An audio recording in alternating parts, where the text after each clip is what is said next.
Welcome to another episode of Bentley's Backwoods Bushcrafting. And what I did was I took the groundhog that I was tanning, and I made a little hat out of him.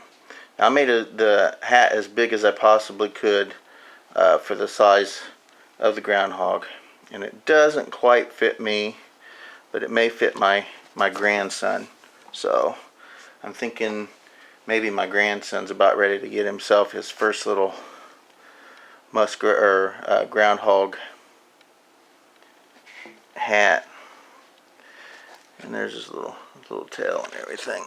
So I'll show you what I used and how I did it.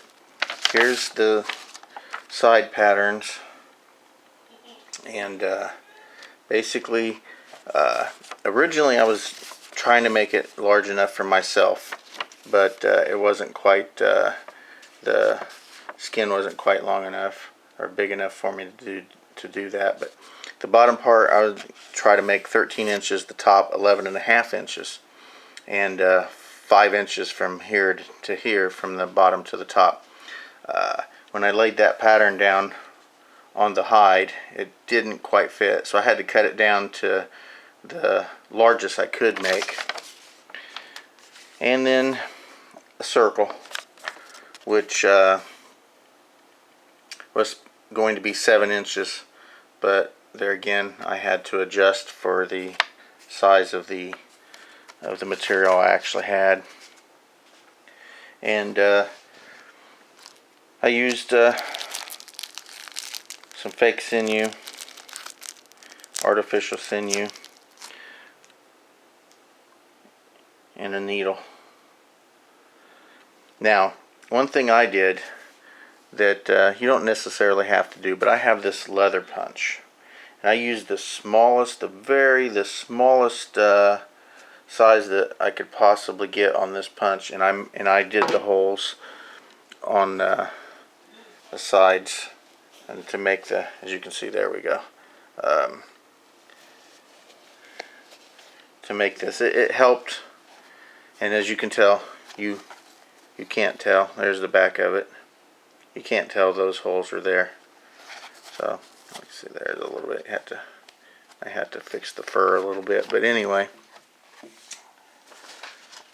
basically on the pattern, you make 2 of these, and once you get them cut, you just sew the edges,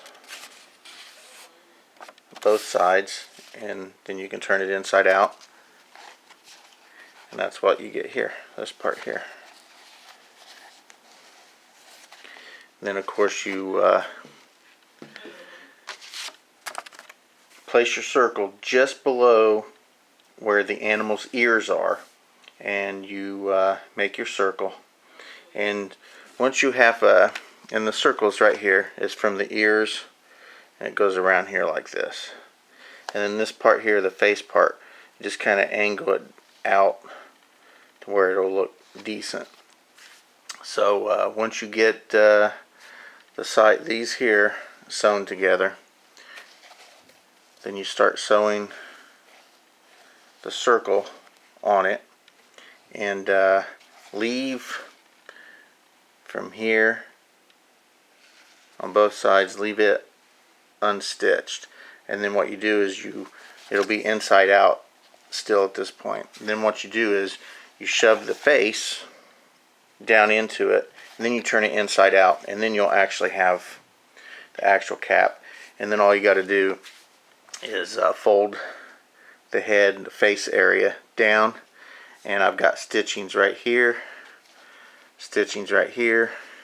and a stitch right here, and that holds it down. Now I could stitch it, but there's a little hole right here on either side. There we go, see. Now, I could stitch those closed, but it's, at this point it's not going to affect anything. If it, affects the way the hat works as far as keeping your head warm, then maybe I will. But so anyway, this is my Indiana Groundhog, which was a roadkill. that I turned into, and there's his little tail. Cut his little tail off. I just sewed it. As you can see, I just punched a couple holes and stitched it onto the back there. So, and of course, and you can do this with a raccoon. Say, I decided this was going to be a practice for me because I'd never made one before. So I want to make a raccoon one, and like I said, I'd never made one before, so I really wanted to do a little bit of practice beforehand. And I had this hide out in my shed, so I decided this was going to be my practice for the raccoon. But I think it turned out really, really well. And I said, unfortunately, it wasn't large enough for me to make a hat big enough for myself. This is going to be a kid's hat, but it is a hat nonetheless. Thanks for watching Bentley's Backwoods Bushcrafting. Please comment. Please subscribe. Thank you.